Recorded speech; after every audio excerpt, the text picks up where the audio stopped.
Hey, what's going on, guys? This is Broku, and welcome back to another Dragon Ball video. And this is the finale to What If Goku had survived the heart virus. Now, even though I'm quite tired of making What If videos after What If week, of course, I'm still going to keep up with my weekly upload count of 2 What Ifs per week. A lot of people were confused on if I was ending What Ifs for good. No, just ending What If week for now, and I'll be continuing doing 2 What Ifs every week. I upload What Ifs every Wednesday and every Saturday. So if you guys have not seen the previous parts, then here is a card to part 1 in the top right of the screen, and all the links to the previous parts will be down below. If you need a summary, then I'll summarize the last part for you, but if you don't need one, here's a timestamp so you can just skip ahead. So before we get into this, guys, please like, subscribe, and comment down below telling me your thoughts. But anyways, in the last part, it was explained that Pan had a very bad timeline where Goten and Trunks Black came about, basically killed her entire family, and then she fled to Earth. Pan herself ended up having the God ritual done on her and trained with Piccolo for years, and was able to develop Super Saiyan Blue, and she's just extremely strong. That's how she was able to destroy Majin Buu with a single blast in her base form. Then Beerus arrived, and Beerus got in a fight with Pan because he wanted to fight the Super Saiyan God, because he could see that a Saiyan on Earth had God Ki, so he'd make those two presumptions together. And then they'd be wondering on how to defeat Goten and Trunks Black. Then a rift opened up in the sky, and out came Goten and Trunks Black. So right now is where we're going to continue where we left off with the last part, but I just want to let you guys know, this is the finale. There's going to be nothing after this. This is the end to it. Like I said, I wanted to get as many What Ifs done in What If week. I only got 1 done. Others are really close. This one's going to be the second one I'm finishing. Goten and Trunks Black arrive, and Beerus doesn't intervene right away. He wants to see what Pan can do against these guys. Pan is eager to get revenge on these people because these guys killed her family, killed her father, killed her grandfather, killed everybody, killed her uncle. These people killed everybody. Even if they look like her uncle and her uncle's best friend, these are different people. So she goes Super Saiyan Blue and begins to take both of them on at the same time. She's actually doing quite well. She was overpowering Goten and Trunks Black as a Super Saiyan Blue. Over the course of the fight, it seems that it becomes more and more equal. And then both Goten and Trunks Black go Super Saiyan Rose. And with their new form, they're able to basically easily overpower Super Saiyan Blue Pan and start beating the absolute crap out of her. This pisses Gon off as he knows that this is his daughter. So even though he's super weak, he still goes to Super Saiyan and rushes to join in. And he is nearly killed by his brother, or technically not his brother because it's Zamasu, as he just flings Gohan away. And Beerus is about ready to intervene, but Goten and Trunks Black, just like Goku Black in the actual show, get sucked back into Pan's old timeline, and they disappear. And this leads to them talking about what to do, because honestly, Beerus, he will intervene if he has to, but he'd rather have them deal with it. So Pan suggests that Goten and Trunks should be trained by Whis, because Whis is insanely strong. He is a master, and Goten and Trunks have much more potential than her herself, as they've had their ultimate forms given to them. But the problem is they don't really have time to train with Whis, because Goten and Trunks Black could be back in hours and days. What's really going to get done in a few days of training with Whis? And this is when Goku, who was brought back to life, tells them about the hyperbolic time chamber, or the room of spirit and time, where a single day in the time chamber is really a year. And this intrigues Whis, and this intrigues everybody else. And Whis then goes into the time chamber with Goten and Trunks. Before they go in though, they do the Super Saiyan God ritual because Pan tells them about it, and Goten and Trunks get Super Saiyan God. They do the rituals so that they already have this God Ki inside them, and they are much stronger, making them strong enough to train with Whis so they wouldn't actually get just slaughtered. They're in there for a few days. Yes, days. Now, it's basically been retconned that you can only spend 2 days in there because Vegeta has spent a shit ton of time in there. He spent 2 days in the Cell Saga, and then he spent 3 days just with Goku in there, and he's been in there several times since then. So, yeah, that's obviously been retconned, that you can be in there for more than 2 days. So, Goten and Trunks went through insane training with Whis, and they come out days later. So, days later, right? So that means years later. And I'm going to say that they were in there for 5 days, which means 5 years. Out come Goten and Trunks, now 5 years older, now taller, more muscular, looking a bit older, and obviously bunch stronger than what they were before. And now Goten and Trunks show off their power a bit. They go Super Saiyan Blue, and Whis is like, oh, well, their training is about complete as of right now. We just came out now because they needed a rest. And so they come out and they go Super Saiyan Blue, and they're like, holy crap, these guys are just really strong. Goten and Trunks would be extremely strong. And then Pan asks Goten and Trunks, what did Whis teach you? And then Goten and Trunks just look over at Pan and they're like, self-movement. So yes, I am saying that Goten and Trunks know self-movement. They are not masters of it, but they do have it. They are been training with it, but I'm not saying that they have the Ultra Instinct form per se. Jiren likely has this, but doesn't go into a form.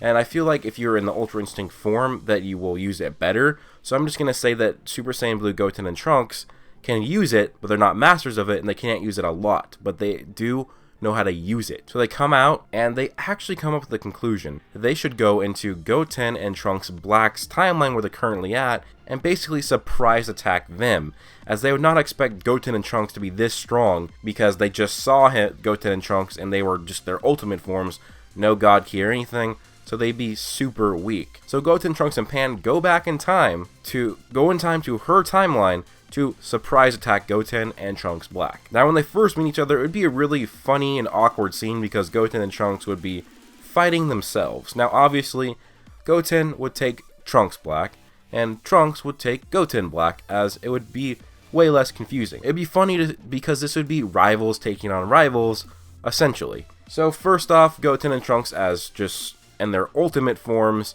they are trying to fight Goten and Trunks Black as them being Rosé, and they aren't really stacking up to them. And then they go Super Saiyan Blue, they achieve their God Key, and they start using their self-movement.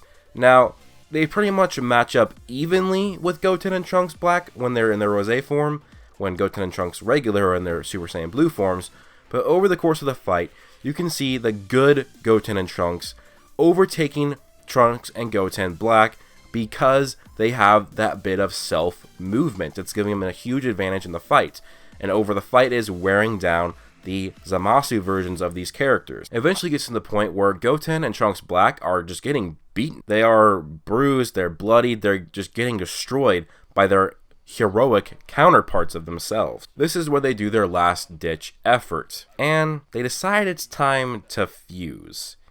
So yes, Goten and Trunks are about to fuse. And this gives us Gotenks Black. Now a lot of people are going to say, oh, well, they used the earrings, not the dance, so it's not going to be Gotenks. Now, sure, you can say that, but I'm going to say it's Gotenks because it's a lot better than Trunten, and it's still a fusion of them.